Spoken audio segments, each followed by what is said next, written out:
Debi came close to the window and stood there quietly, placing her pen at her writing table. The sound that emanated from the cacophonous world outside was a familiar one, so familiar that even if she kept sitting in her chair, she could visualize the ones marching ahead in the procession and hear their words. Such an assembly of agitated individuals had been a daily phenomenon, the words embedded in the membrane of her ears. Their slogans pushed against every cell of her brain. But then, why did she stop writing and stood there at the window looking for the source of the discord? Did the loud noise generated by the crowd disrupt her writing, or was it a meaningless curiosity without a rhyme or reason?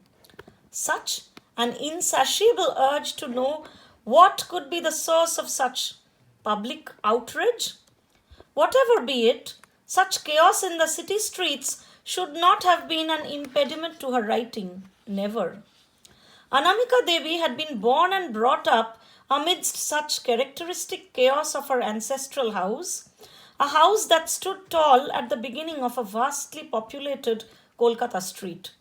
In fact, her journey with her pen had started amidst such disruptive noises. Hence, wouldn't it be an absurd proposition if she had demanded to write in blissful solitude? She was an author emerging out of this very mundane urban reality after all. Her struggles had gained momentum in the midst of these terrible noises and the pandemonium caused by the movements of innumerable people in the streets.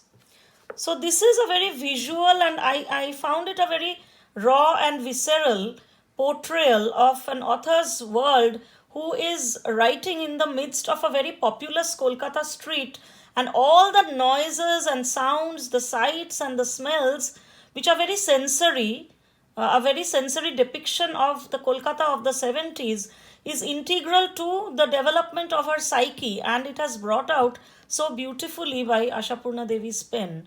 And the constant juxtaposition of chaos and the peace of mind, the tranquility which is there inherent in the author's heart.